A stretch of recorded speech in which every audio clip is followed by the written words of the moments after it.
এখন বক্তব্য রাখবে মৌলানা শাহ মোহাম্মদ নুরুল আমিন। হযরত ঈসা আলাইহিস সালামের মৃত্যুতে ইসলামের জীবন, এর উপরে বক্তব্য রাখবে শাহ মোহাম্মদ নুরুল আমিন।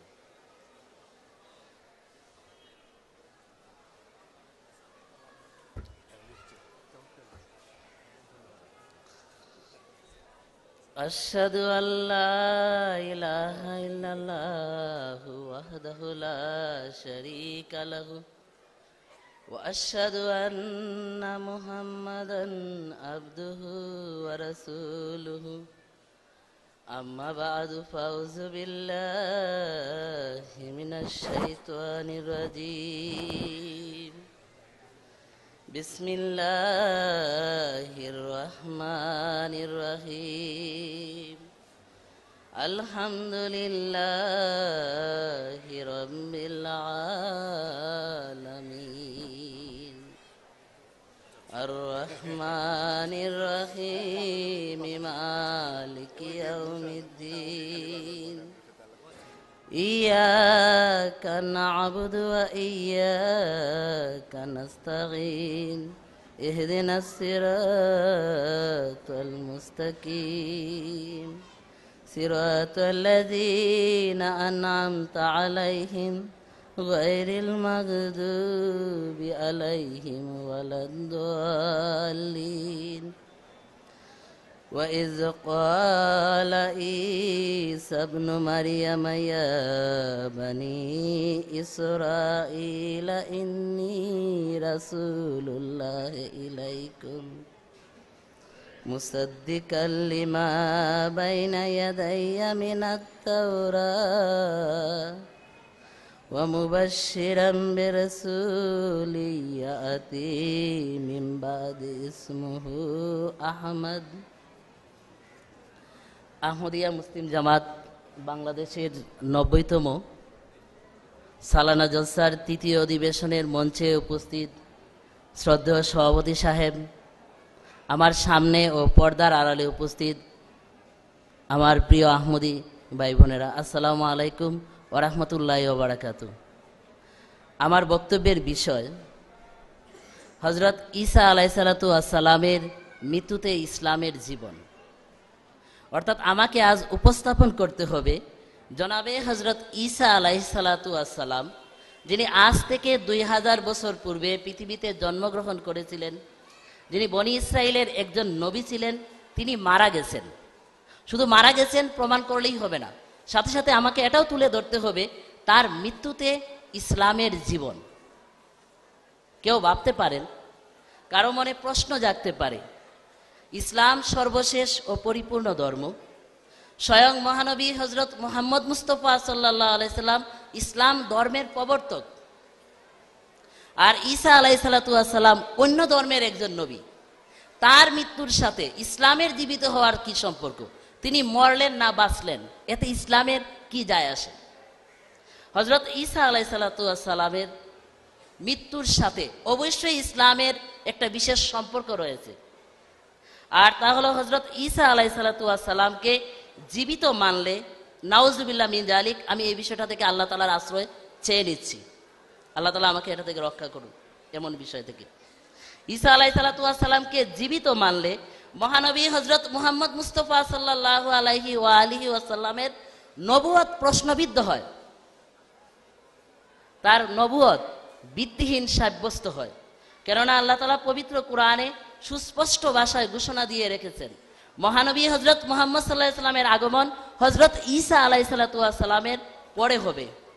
আমি শুরুতেই আপনাদের সামনে যে আয়াত তেলাওয়াত করেছি, এতে আল্লাহ তাআলা বলছেন, সূরা সাফের ৭ নম্বর আয়াত, ওয়াইজ কালা ঈসা ইবনে মারিয়ামা, আর স্মরণ করো যখন ঈসা ইবনে মরিয়ম বলেছিল, ইয়া বানি ইসরাঈলা, হে বনি ইসরাইল, ইন্নী রাসূলুল্লাহ ইলাইকুম, নিশ্চয়ই আমি তোমাদের প্রতি আল্লাহ তাআলার পক্ষ থেকে প্রেরিত এক রাসূল, মুসাদ্দিকাল লিমা বাইনা ইয়াদাইয়া মিনাত তাওরাত, তৌরাতে যা আমার সামনে রয়েছে এর সত্যায়নকারী রূপে, ওয়া মুবাশশিরাম বিরাসূলিন ইয়াতি মিন বাদ ইসমু আহমদ, আর আমি আমার পরে আগমনকারী এক মহান রসুলের সুসংবাদদাতা, যার নাম হবে আহমদ।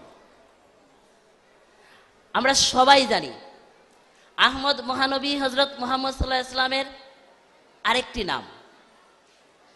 তাই এই আয়াতে আল্লাহ তাআলা স্পষ্ট বলে দিয়েছেন আহমদ রসুল, অর্থাৎ মহানবী হজরত মুহাম্মদ মুস্তাফা সাল্লাল্লাহু আলাইহি ওয়া আলিহি ওয়াসাল্লামের আগমন হবে হজরত ঈসা আলাইহিস সালাতু ওয়াস সালামের পরে। এ কারণে ঈসা আলাইহিস সালাম যদি জীবিত থাকেন তাহলে মহানবী হজরত মুহাম্মদ সাল্লাল্লাহু আলাইহি ওয়াসাল্লামের আগমন সম্ভব হবে না কোরআনের ওই বক্তব্য অনুযায়ী। তাহলে আমাদেরকে খ্রিস্টানদের সাথে সুর মিলিয়ে মেনে নিতে হবে, স্বীকার করতে হবে আমরা যাকে মহানবী হজরত মুহাম্মদ সাল্লাল্লাহু আলাইহি ওয়াসাল্লাম হিসাবে মান্য করছি, নাউজুবিল্লাহ মিন জালিক, তিনি আসল মোহাম্মদ নন, তিনি নকল মোহাম্মদ। বিশ্বনবী হজরত মুহাম্মদ মুস্তাফা সাল্লাল্লাহু আলাইহি ওয়া আলিহি ওয়াসাল্লামের উম্মত হয়ে এরকম বিশ্বাস আমাদেরকে করতে হবে। আর এইরকম বিশ্বাস করা শুধু মুহাম্মদ সাল্লাল্লাহু আলাইহি ওয়াসাল্লামকে অস্বীকার করার নামান্তর নয়, বরং আল্লাহ তাআলা এবং কোরআন, পবিত্র কোরআনকে অস্বীকারেরও নামান্তর হবে। আর আমরা মুসলমান হয়ে এটা কখনো করতে পারি না। হজরত ঈসা আলাইহিস সালাতু ওয়াস সালাম জীবিত আছেন, তিনি আবার আসবেন, এটা কোরআন সুন্নাহর সম্পূর্ণ বিরোধী একটি বিষয়। একজন মুসলমান হয়ে এরকম ঘৃণ্য, জঘন্য ও ন্যাক্কারজনক বিশ্বাস পোষণ করা আর ইসলামকে গলা টিপে মেরে ফেলার মাঝে কোনো ধরনের পার্থক্য নেই। এমন বিশ্বাস ইসলামকে মৃত সাব্যস্ত করার নামান্তর। এ কারণে হজরত মসিহ মাউদ আলাইহিস সালাতু ওয়াস সালাম, যিনি এই যুগের প্রতিশ্রুত মসিহ হিসাবে আগমন করেছেন, তাকে আল্লাহ তাআলা ইলহাম করে জানিয়েছেন যে তুমি জগৎকে জানিয়ে দাও, মুসলমানদেরকে জানিয়ে দাও যে मसीह इब्ने मरियम रसूलुल्लाह फौत हो चुका है और उसके रंग में होकर वादा के मुआफिक तू आया है। मसीह इब्ने मरियम ঈসা আলাইহিস সালাতু ওয়াস সালাম মৃত্যুবরণ করেছেন আর প্রতিশ্রুতি অনুযায়ী তার রঙে রঙিন হয়ে তুমি আগমন করেছো। আর আল্লাহ তাআলার এই পক্ষ থেকে এই ইলহাম লাভ করার পর হযরত আকদাস মসিহ মাউদ আলাইহিস সালাতু ওয়াস সালাম ঘোষণা দিলেন, তোমরা ঈসাকে মরতে দাও, এতে ইসলামের জীবন নিহিত। একইভাবে বনী ইসরাইলি ঈসার পরিবর্তে মুহাম্মদী ঈসাকে আসতে দাও, এতে ইসলামের সম্মান ও শ্রেষ্ঠত্ব নিহিত। মলফুজাত 10ম খণ্ড পৃষ্ঠা 458। হযরত মসিহ মাউদ আলাইহিস সালাতু ওয়াস সালাম শুধুমাত্র এই ঘোষণা দিয়েই নিজের দায়িত্ব শেষ করেননি। তিনি পবিত্র কোরআন, হাদিস ও অন্যান্য অকাট্য যুক্তি প্রমাণ দিয়ে, দলিল প্রমাণ দিয়ে ঈসা আলাইহিস সালামের মৃত্যুর বিষয়টি জগতে সাব্যস্তও করে গেছেন। এখন আমি হযরত ঈসা আলাইহিস সালামের মৃত্যুর বিষয়টি সর্বপ্রথম আপনাদের সামনে সাব্যস্ত করার চেষ্টা করব। তারপর এর সাথে ইসলামের জীবিত হওয়ার কি সম্পর্ক সেটি তুলে ধরব। ঈসা আলাইহিস সালাতু ওয়াস সালাম এমন এক ব্যক্তিত্ব যাকে আজ জগতের মানুষ, তার জগতের কেউ তাকে একজন মানুষ হিসাবে জানে, মানুষ হিসাবে মানে, কেউ তাকে একজন নবী হিসাবে, আর কেউ বা তাকে ঈশ্বর হিসাবে মান্য করে। আর আল্লাহ তাআলা পবিত্র কোরআনে এই তিন দিক থেকে হযরত ঈসা আলাইহিস সালাতু ওয়াস সালামের মৃত্যু সাব্যস্ত করে রেখেছেন। আমি এই বিষয়টি আপনাদের সামনে তুলে ধরব। প্রথম কথা হলো, হযরত ঈসা আলাইহিস সালাতু ওয়াস সালাম একজন মানুষ ছিলেন, আর তিনি 2000 বছর পূর্বের একজন মানুষ। বর্তমানে 2000 বছর পূর্বের একজন মানুষ তো দূরের কথা, 2 থেকে 300 বছর পূর্বের একজন মানুষও জীবিত আছে, এরকম কোনো তথ্য আমার কাছে নাই, আমাদের কাছে নাই, আপনাদের কাছেও নাই। আপনাদের কারো কাছে যদি থাকে তাহলে হাস্যচক উত্তর দিতে পারেন যে আমি জানি 200 বা 300 বছরের একজন মানুষ জীবিত আছে। সেই ক্ষেত্রে 2000 বছর পূর্বের একজন মানুষ হযরত ঈসা আলাইহিস সালাতু ওয়াস সালাম জীবিত নাই, এটাই একটা চিরন্তন বিষয়, এটাই একটা স্বাভাবিক এবং প্রমাণিত সত্য বিষয়। আর এই বিষয়টিকে আল্লাহ তাআলা পবিত্র কোরআনে এভাবে ঘোষণা দিয়েছেন, মুহাম্মদ সাল্লাল্লাহু আলাইহি সাল্লামকে সম্বোধন করে জানিয়ে দিয়েছেন, হে মুহাম্মদ সাল্লাল্লাহু আলাইহি সাল্লাম, ওয়ামা জাআলনা লিবাশারিন মিন কাবলিকাল খুলদ, হে মুহাম্মদ সাল্লাল্লাহু আলাইহি সাল্লাম, তোমার পূর্বের কোনো মানুষকে আমরা চিরস্থায়ী জীবন দান করিনি। আফাই মিত্তা ফাহুমুল খালিদুন, এরপর তুমি মারা যাবে আর তারা বেঁচে থাকবে, এমনটি হবেই না। সূরা আম্বিয়া 35 নম্বর আয়াত। এই আয়াতে আল্লাহ তাআলা মোহাম্মদ সাল্লাল্লাহু আলাইহি ওয়াসাল্লামকে সম্বোধন করে বলে দিয়েছেন, মোহাম্মদ সাল্লাল্লাহু আলাইহি ওয়াসাল্লামের পূর্বের কোনো মানুষ অস্বাভাবিক আয়ু নিয়ে জীবিত নাই। তো ঈসা আলাইহিস সালাম মোহাম্মদ সাল্লাল্লাহু আলাইহি ওয়াসাল্লামের 600 বছর পূর্বের মানুষ ছিলেন। এই ঘোষণা অনুযায়ী তারও জীবিত থাকার কোনো সম্ভাবনা নেই, তা তিনিও মারা গেছেন। কেউ বলতে পারেন, ভাই এটা কি বলছেন? ঈসা, এখানে তো আল্লাহ তাআলা সাধারণ মানুষের কথা বলেছেন, কিন্তু হযরত ঈসা আলাইহিস সালাম তো সাধারণ মানুষ ছিলেন না, তিনি ছিলেন আল্লাহ তাআলার পিয়ারে নবী। আর আল্লাহ তাআলা তার পিয়ারে নবীদের সাথে তো অন্যরকম ব্যবহার করেন, তাদের ক্ষেত্রে না কত রকম মুজেজা প্রদর্শন করেন। তাই বিশেষ কোনো মুজেজা প্রদর্শন করে তো ঈসা আলাইহিস সালামকে আল্লাহ তাআলা জীবিত রাখতেই পারেন। তাদের ক্ষেত্রে বলছি, রসুল হলেও তার জীবিত থাকার কোনো সুযোগ নেই, এটাও আল্লাহ তাআলা ঘোষণা দিয়ে রেখেছেন। আল্লাহ তাআলা বলছেন, ওয়ামা মুহাম্মাদুন ইল্লা রাসূলুন কাদ খালাত মিন কাবলিহি রাসূল, সূরা আল ইমরান 145 নম্বর আয়াত। মুহাম্মদ সাল্লাল্লাহু আলাইহি সাল্লাম একজন রসুল, তার পূর্বের সমস্ত রসুলগত হয়েছে, সমস্ত রসুল মারা গেছেন। আল্লাহ তাআলা বলেছেন কাদ খালাত মিন কাবলিহি রাসূল, তার পূর্বের সমস্ত রসুল মারা গেছেন। এখানে আল্লাহ তাআলা বলেননি ইল্লা ঈসা ইবনে মরিয়ম, ঈসা ইবনে মরিয়ম ছাড়া সবাই মারা গেছেন, একথা বলেননি। তাই হযরত ঈসা আলাইহিস সালাম মহানবী হযরত মুহাম্মদ সাল্লাল্লাহু আলাইহি সাল্লামের পূর্বের একজন রসুল ছিলেন। আর আল্লাহ তাআলার এই ঘোষণা অনুযায়ী পূর্বের রসুল হওয়ার কারণে সব রসুলের সাথে তিনিও মৃত্যুবরণ করেছেন। বাকি রইল আরেকটি বিষয়, হযরত ঈসা আলাইহিস সালামকে জগতের একটা বড় অংশ, যার সংখ্যা প্রায় 150 কোটির মতো খ্রিস্টান, তারা ঈশ্বর পুত্র, ঈশ্বর হিসেবে বিশ্বাস করে, ঈশ্বর হিসেবে মান্য করে। এদিক থেকেও আল্লাহ তাআলা হযরত ঈসা আলাইহিস সালামের মৃত্যুর বিষয়টি কোরআন শরীফে ঘোষণা দিয়ে রেখেছেন। আল্লাহ তাআলা বলছেন, ওয়াল্লাযীনা ইয়াদউনা মিন দুনিল্লাহি লা ইয়াখলুকুনা শাইআন ওয়া হুম ইখলাকুন আমওয়াতুন গায়রা আহইয়াইন, সূরা নাহাল 21 ও 22 নম্বর আয়াত। আল্লাহকে বাদ দিয়ে তারা যাদেরকে ডাকে তারা কিছুই সৃষ্টি করতে পারে না, বরং তাদেরকেই সৃষ্টি করা হয়েছে, তারা সবাই মৃত, কেউ জীবিত নয়। আমওয়াতুন গায়রা আহইয়াইন, আল্লাহ তাআলা বলে দিয়েছেন এই আয়াতে, আল্লাহকে বাদ দিয়ে যাদের উপাসনা করা হয় সবাই আমওয়াতুন, মৃত, গায়রা আহইয়াইন, কেউ জীবিত নেই। এখন প্রশ্ন হলো, হযরত ঈসা আলাইহিস সালামের ইবাদত করা হয় কিনা, তাকে উপাস্য হিসেবে মানা হয় কিনা? উত্তর হলো নিঃসন্দেহে মানা হয়, খ্রিস্টানরা মানে। আর যদি মানে, তার উপাসনা হয়, প্রমাণিত যেহেতু যে তার উপাসনা হয়, এ কারণে এই আয়াত থেকে প্রমাণিত আল্লাহকে বাদ দিয়ে যে ঈসাকে ঈশ্বর পুত্র হিসেবে মানে, সেই ঈশ্বর জীবিত নেই। আল্লাহ তাআলা এই আয়াতে স্পষ্ট ঘোষণা দিয়ে দিয়েছেন, যাদের উপাসনা করা হয় আল্লাহকে বাদ দিয়ে তারা সবাই মৃত। তাই তাদের সাথে হযরত ঈসাও অন্তর্ভুক্ত। তাতে হযরত ঈসা আলাইহিস সালামও মারা গেছেন, তিনি জীবিত নেই। হযরত ঈসা আলাইহিস সালাম এর মৃত্যুর বিষয়ে পবিত্র কোরআনের এরকম 30টি আয়াত রয়েছে। শুধু কোরআনের আয়াতেই হযরত ঈসা আলাইহিস সালামের মৃত্যুর বিষয়টি সাব্যস্ত করছে এটা নয়, বরং মহানবী হযরত মুহাম্মদ মুস্তাফা সাল্লাল্লাহু আলাইহি ওয়া আলিহি ওয়াসাল্লামও ঈসা আলাইহিস সালামের মৃত্যুর সুস্পষ্ট ঘোষণা দিয়ে গেছেন। তিনি আমাদেরকে এটা জানিয়ে গেছেন যে ঈসা আলাইহিস সালাম মারা গেছেন এবং তার কবর রয়েছে। মহানবী হযরত মুহাম্মদ সাল্লাল্লাহু আলাইহি ওয়াসাল্লাম বলছেন, লানাতুল্লাহি আলাল ইয়াহুদ ওয়ান নাসারা ইত্তাখিযু কুবুরা আম্বিয়াইহিম মাসাজিদা, অবিসম্পাত ইহুদি এবং খ্রিস্টানদের উপর, তারা তাদের নবীদের কবরকে মসজিদ বানিয়েছে। বুখারী শরীফ কিতাবুল মাগাজি, মুসলিম শরীফ কিতাবুল মাগাজি, দুই কিতাবে এই হাদিস বর্ণিত হয়েছে। খ্রিস্টানদের নবী কে ছিলেন বলেন?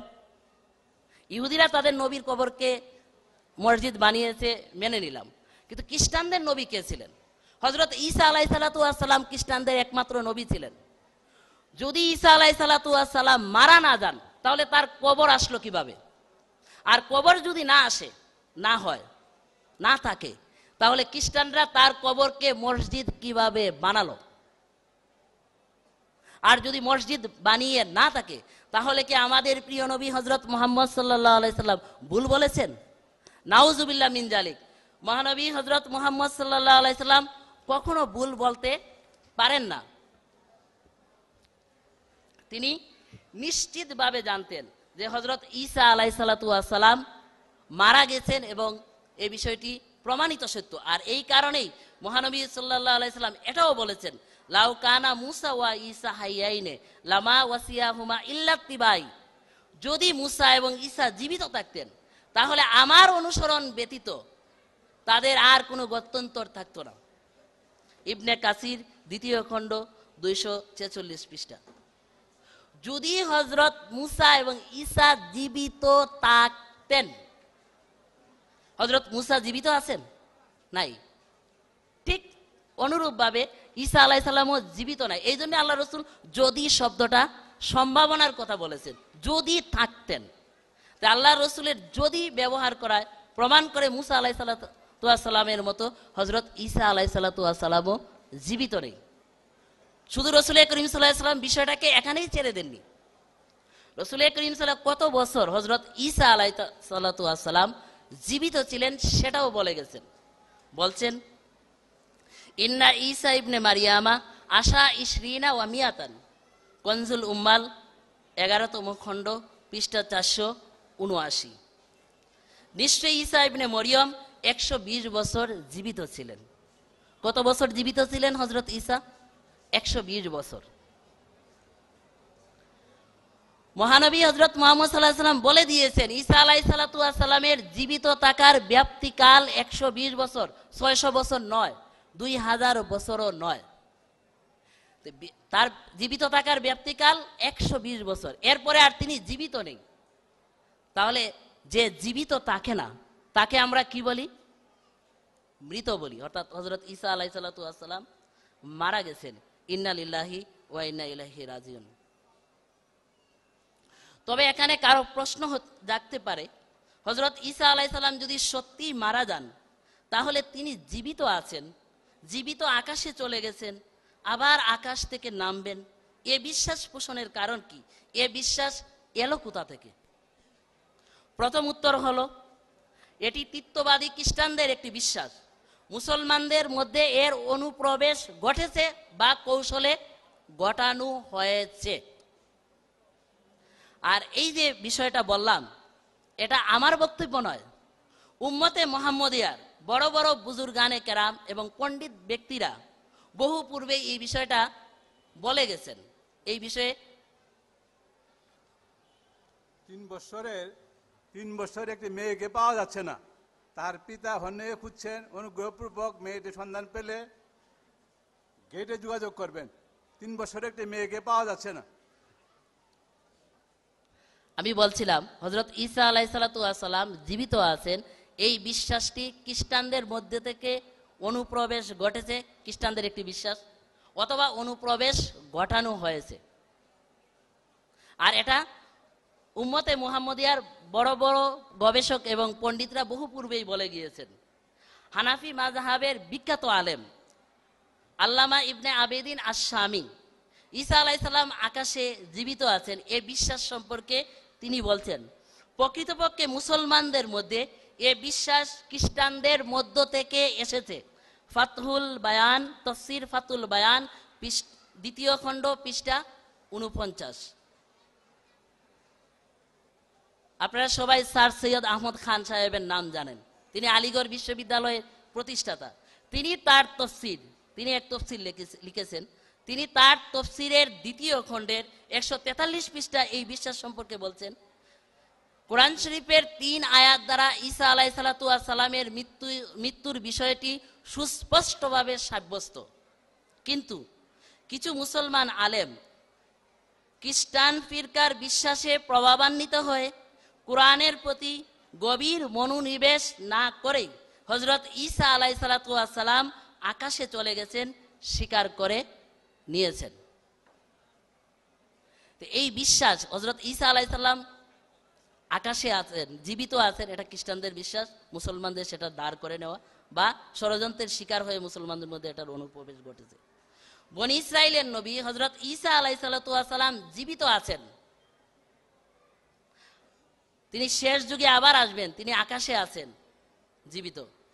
এই বিশ্বাস পোষণের দ্বিতীয় কারণ হলো পবিত্র কোরআন ও হাদিসে মসিহ নামে এক ব্যক্তির শেষ যুগে আসার কথা সুস্পষ্টভাবে বলা রয়েছে।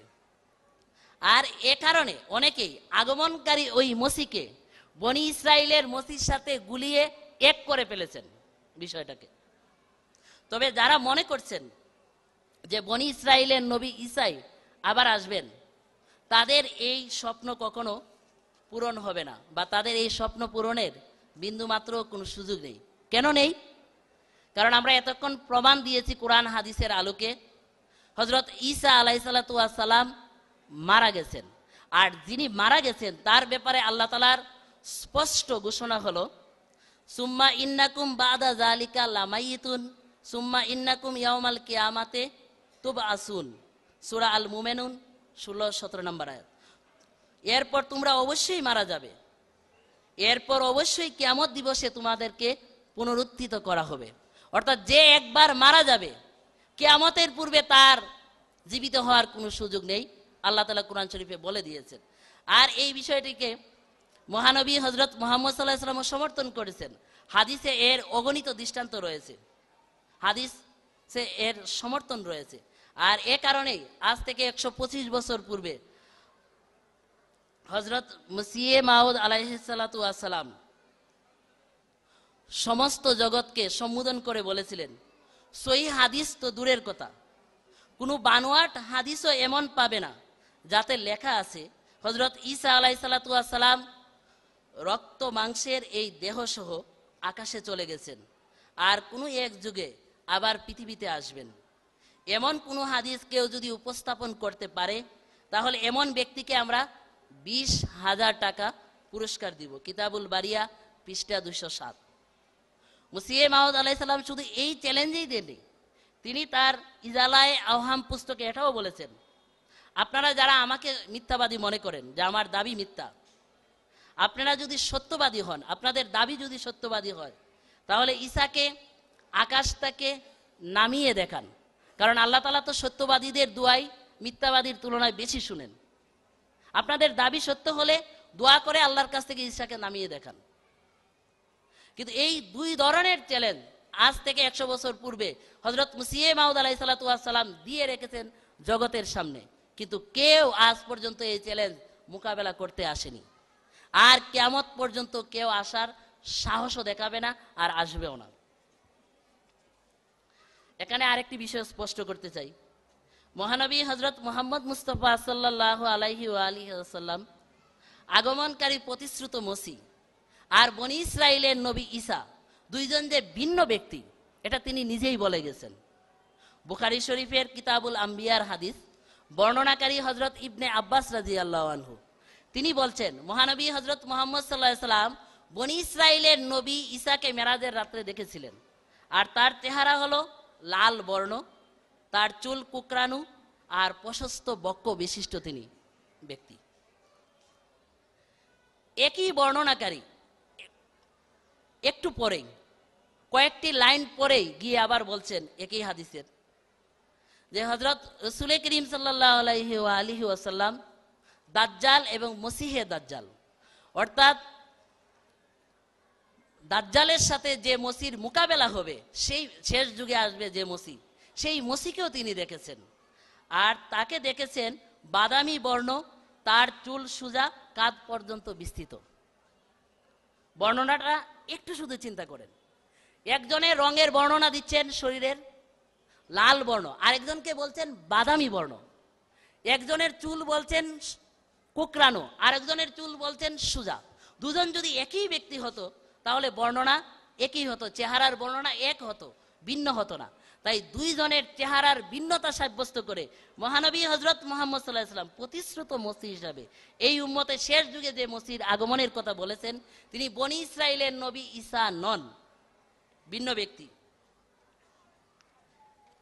আর বিশ্বনবী হযরত মুহাম্মদ মুস্তাফা সাল্লাল্লাহু আলাইহি ওয়া আলিহি ওয়াসাল্লাম তার উম্মতের মসি কে হবেন এটাও তিনি বলে গেছেন, যে ভিন্ন ব্যক্তি হবেন, কিন্তু তিনি কে হবেন? তিনি হবেন লাল মাহদি ইল্লা ঈসা ইবনে মারিয়াম ইবনে মাদা বাব সিদ্দাতুজ্জামান। যে আমার উম্মতে যে মাহদি হিসাবে আসবে সেই ঈসা ইবনে মরিয়ম হবে, ভিন্ন কোনো ব্যক্তি না। আর ওই ঈসা ইবনে মরিয়ম আকাশ থেকে আসবে না। সে কোথা থেকে আসবে? বুখারী শরীফের হাদিস, ইমামুকুম মিনকুম, তোমাদের ইমাম হয়ে তোমাদের মধ্য থেকে সে আবির্ভূত হবে। বাহির থেকে আসবে না, অন্য উম্মত থেকেও আসবে না, আর আকাশ থেকেও আসবে না, আমাদের মধ্য থেকে, মুসলমানদের মধ্যে তার জন্ম হবে। আর হযরত মির্জা গোলাম আহমদ কাদিয়ানী আলাইহিসসালাতু ওয়াসসালাম, যিনি প্রতিশ্রুত মসিহ হওয়ার দাবি করেছেন এই যুগে, তার জন্ম মুসলমানদের মধ্যেই হয়েছে।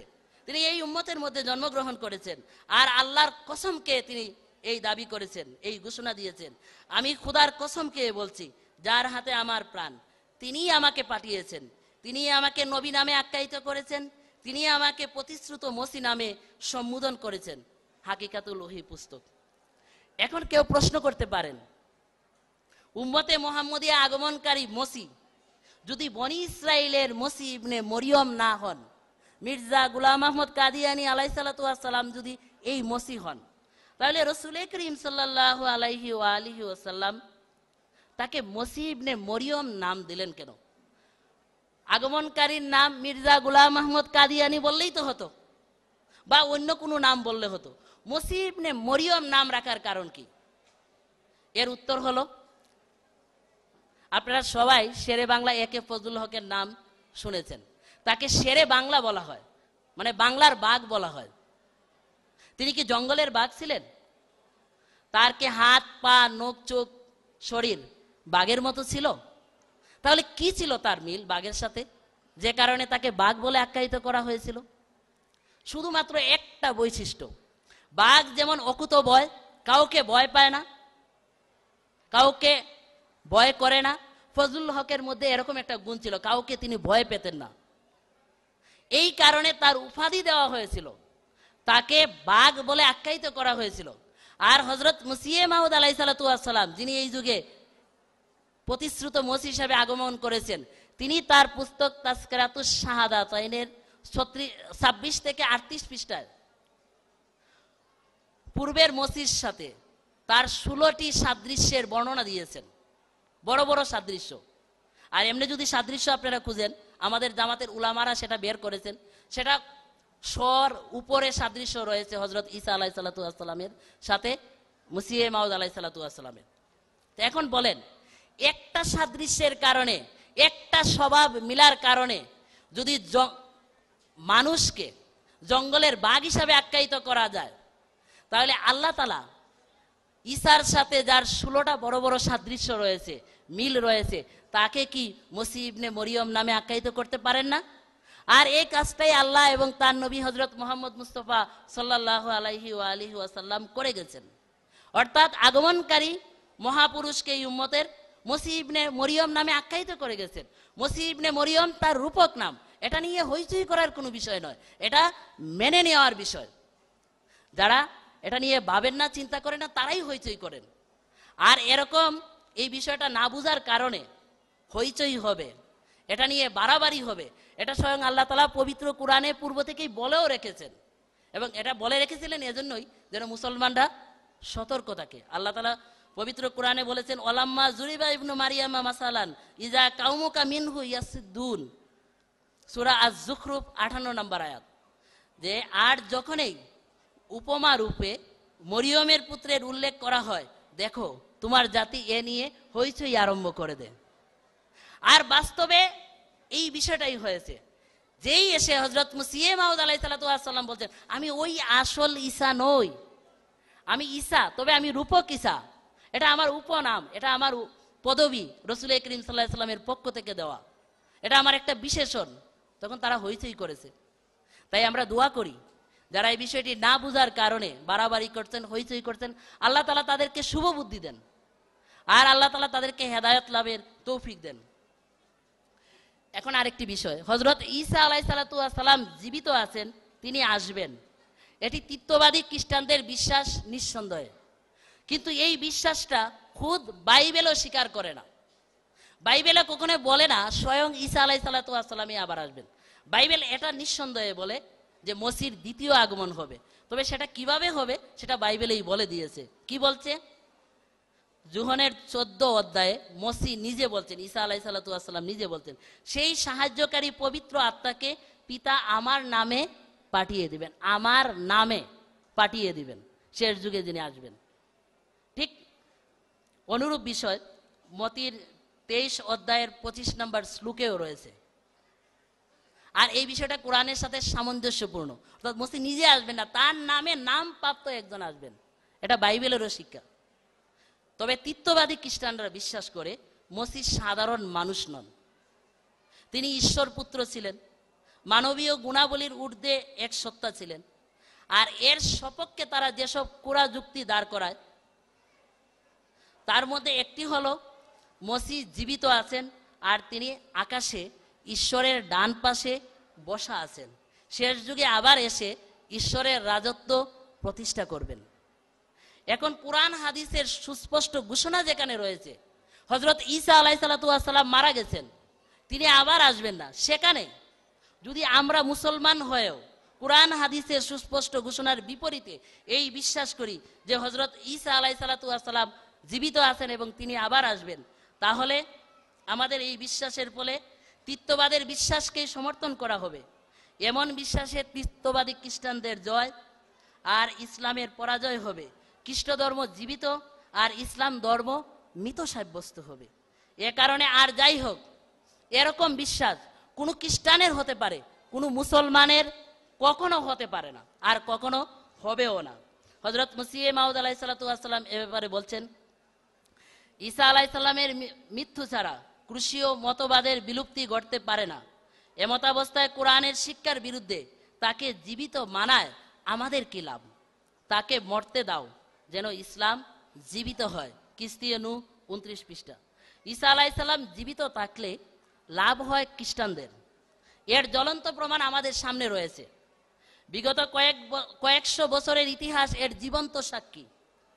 ঈসা আলাইহিসসালাম জীবিত আছেন, এই হাতিয়ারটাকে কাজে লাগিয়ে তিত্ববাদী খ্রিস্টান পাদ্রীরা দুর্দণ্ড প্রতাপ এবং মহাবিক্রমে সারা দুনিয়া তারা চষে বেরিয়েছে, আর বিশ্বব্যাপী কোটি কোটি মুসলমানকে তারা খ্রিস্টান বানিয়েছে।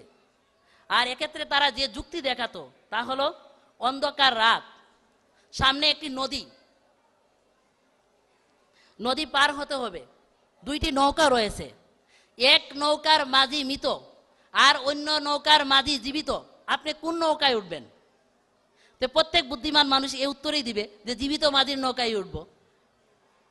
যেই এই উত্তরটা দেওয়ার সাথে সাথেই খ্রিস্টানরা বলতো যে তোমাদের নৌকার মাঝি মহানবী হযরত মুহাম্মদ সাল্লাল্লাহু আলাইহি সাল্লাম মৃত, আর আমাদের নৌকার মাঝি হযরত ঈসা আলাইহিসসালাতু ওয়াসসালাম তিনি জীবিত, আর তিনি আকাশে জীবিত আছেন আর শেষ যুগে আবার আসবেন। এখন বলো কোন নৌকায় উঠবে? তখন মুসলমানরা খ্রিস্টানদের এই খুরা যুক্তির কাছে, এই টুনকু যুক্তির কাছে, এই মামুলি যুক্তির কাছে নতি স্বীকার করে জীবিত মাঝির নৌকায় উঠতে বাধ্য হতো, অর্থাৎ তারা খ্রিস্টান হতে বাধ্য হতো। আর তখন তাদের খ্রিস্টান হওয়া ছাড়া অন্য কোনো উপায়ও ছিল না। আর শুধু এই কারণে এই ভারতীয় উপমহাদেশে অনেক নামি দামি আলেম উলামা ও মসজিদের ইমামরা তখন খ্রিস্টান হয়েছে, আর 29 লক্ষ মুসলমান তখন খ্রিস্টান হয়েছে। এ কারণে তখন খ্রিস্টানরাও সদর্পে ঘোষণা দিয়ে যাচ্ছিল যে সারা দুনিয়াকে আমরা খ্রিস্টান বানাবো। আর তাদের ঘোষণা ছিল অদূর ভবিষ্যতে কায়রো, মিশর, দামেশ, তেহরানে খ্রিস্ট ধর্মের সেবক বৃন্দ দ্বারা পূর্ণ হবে। এমনকি ক্রুশীয় মতবাদ নির্জন আরবের নীরবতা ভঙ্গ করে যীশু খ্রিস্টের ভক্তবৃন্দের দ্বারা মক্কা নগরীর খাস কাবা গৃহে প্রবেশ করবে এবং কাবা গৃহে ক্রুশ ধর্মের অনন্ত জীবনের বাণী উচ্চারিত হবে। খ্রিস্টানদের ওই ঘোষণার বিপরীতে দাঁড়ানোর তখন কেউ ছিল না। খ্রিস্টানদের এই কর্মকাণ্ড রুখে দাঁড়ানোর তখন মুসলমানদের মধ্যে কেউ ছিল না। ছিলেন একজনই, হযরত মির্জা গোলাম আহমদ কাদিয়ানী আলাইহিসসালাতু ওয়াসসালাম। আর কথায় বলে যার কাজ তাকেই সাজে, সে ছাড়া অন্য কেউ ওই কাজ করতে পারে না। প্রতিশ্রুত মসিহ এসে ওই কাজ করবেন স্বয়ং মহানবী হযরত মুহাম্মদ সাল্লাল্লাহু আলাইহি ওয়াসাল্লাম 1400 বছর পূর্বেই বলে গেছেন যে প্রতিশ্রুত মসিহ এসে ইয়াকসিরুস সলিব, ক্রুশ তিনি ভঙ্গ করবেন। অর্থাৎ ক্রুশীয় যে মতবাদ, খ্রিস্টীয় যে মতবাদ, খ্রিস্টান ধর্মের নস্যাৎ করবেন, বিনাশ করবেন প্রতিশ্রুত মসিহ এসে। আর হজরত মসিহ মাউদ আলাইহিসসালাম এই কাজটাই এসে করেছেন। মহানবী হজরত মুহাম্মদ সাল্লাল্লাহু আলাইহি সাল্লাম তার নেতা, তার পীর যেভাবে ঘোষণা দিয়ে গেছেন, হজরত মসিহ মাউদ আলাইহিসসালাম ঠিক সেভাবে সে কাজেই করেছেন। তিনি এসে বলিষ্ঠ চিত্তে ঘোষণা দিয়েছেন, শুধু মসিহ ইবনে মরিয়মের মৃত্যুর উপর জোর দাও, শক্তিশালী দলিল প্রমাণ দ্বারা খ্রিস্টানদের নিরুত্তর করে দাও।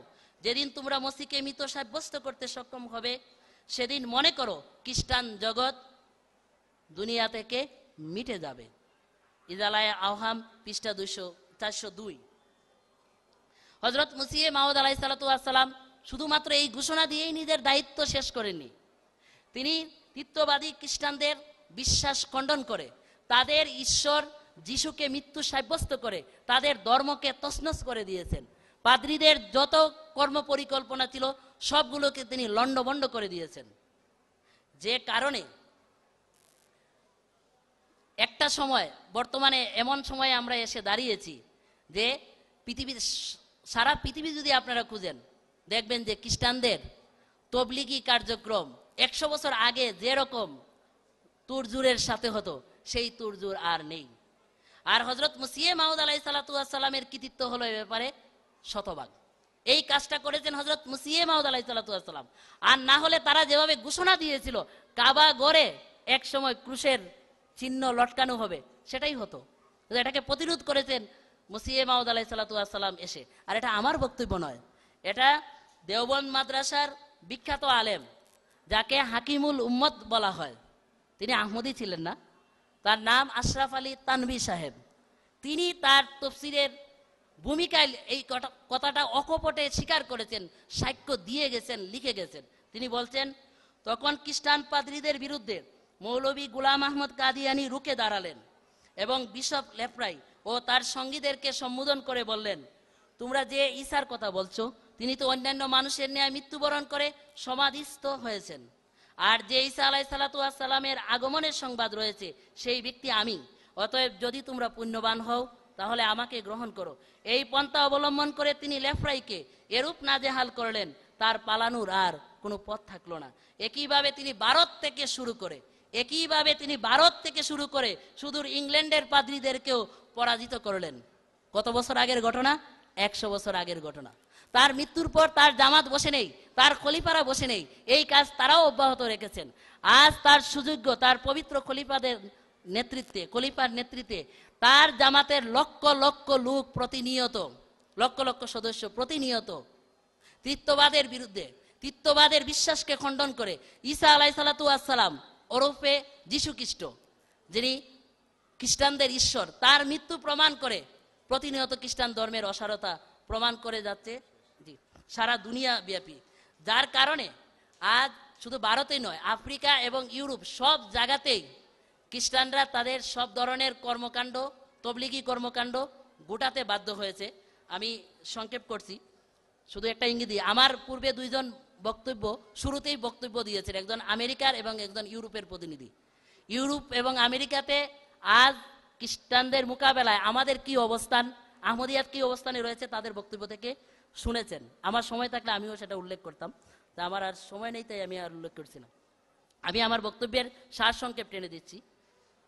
আমি যে বক্তব্য আপনাদের সামনে এতক্ষণ রাখলাম, এই বক্তব্যের সারাংশ হলো, হযরত ঈসা আলাইহিসসালাম মারা গেলে, মৃত সাব্যস্ত হলে একদিকে খ্রিস্ট ধর্মের সর্বনাশ হয়, তাদের বিশ্বাস ভ্রান্ত প্রমাণিত হয়, খ্রিস্টানদের ঈশ্বরপুত্র ঈশ্বরের মৃত্যু ঘটে, অর্থাৎ এক কথায় খ্রিস্ট ধর্মের কবর রচিত হয়। অপরদিকে ঈসা আলাইহিসসালাম মারা গেলে আল্লাহ তাআলার মহিমা প্রকাশ হয়, কোরআনের বক্তব্য, কোরআনের ভবিষ্যৎবাণী অক্ষরে অক্ষরে সত্য সাব্যস্ত হয়। আল্লাহর পিয়ারে নবী হযরত মুহাম্মদ মুস্তাফা সাল্লাল্লাহু আলাইহি সাল্লামের সত্যতা ও সম্মান সুপ্রতিষ্ঠিত হয়। এক কথায় ইসলাম চিরস্থায়ী ও জীবন্ত ধর্ম, এটা সাব্যস্ত হয়। আমি সবশেষে হযরত মসিহ মাউদ আলাইহিসসালামের একটি উদ্ধৃতি দিয়েই আমি আমার বক্তব্য শেষ করছি। হযরত মসিহ মাউদ আলাইহিসসালাম তাজকিরাতুশ শাহাদাতাইন পুস্তকের 79 এবং 80 নম্বর পৃষ্ঠায় বলছেন, প্রতিশ্রুত মসির আকাশ হতে অবতরণ একটি মিথ্যা অলিক ধারণা মাত্র। স্মরণ রেখো, কেউ আকাশ থেকে অবতীর্ণ হবে না। আমাদের সব বিরুদ্ধবাদী যারা আজ জীবিত আছে তারা মরবে, কিন্তু তাদের কেউ মরিয়মের পুত্র ঈসাকে আকাশ হতে অবতীর্ণ হতে দেখবে না। এরপর তাদের সন্তানরাও মরবে, কিন্তু তাদের কেউ মরিয়মের পুত্র ঈসাকে আকাশ হতে অবতীর্ণ হতে দেখবে না। এরপর তাদের সন্তানদের সন্তানরাও মরবে, কিন্তু তারাও মরিয়মের পুত্র ঈসাকে আকাশ হতে অবতীর্ণ হতে দেখবে না। তখন তাদের হৃদয়ে ভীতির সঞ্চার হবে। ক্রুশের প্রাধান্যের যুগের অবসান হয়েছে, পৃথিবী বদলে গেছে। কিন্তু কই, মরিয়মের পুত্র ঈসা তো এখনো আকাশ হতে অবতীর্ণ হলেন না। তখন বুদ্ধিমানরা এ বিশ্বাসের প্রতি বিতৃষ্ণ হয়ে পড়বে। এরপর আজ থেকে 300 বছর অতিবাহিত হবার পূর্বে ঈসা আলাইসাল্লামের অপেক্ষাকারী, হোক সে মুসলমান অথবা খ্রিস্টান, অত্যন্ত হতাশ ও বিরক্ত হয়ে এই মিথ্যা বিশ্বাসকে পরিত্যাগ করবে। তখন পৃথিবীতে একটি ধর্ম হবে, একই নেতা। আমি তো একটি বীজ বপন করতে এসেছি, তাই আমাকে দিয়ে এই বীজ বপন করা হয়েছে। এখন এটা বৃদ্ধি লাভ করবে, বিকশিত হবে, কেউ একে প্রতিহত করতে পারবে না। ও আখির দাওয়ানা আলহামদুলিল্লাহ রাব্বিল আলামিন।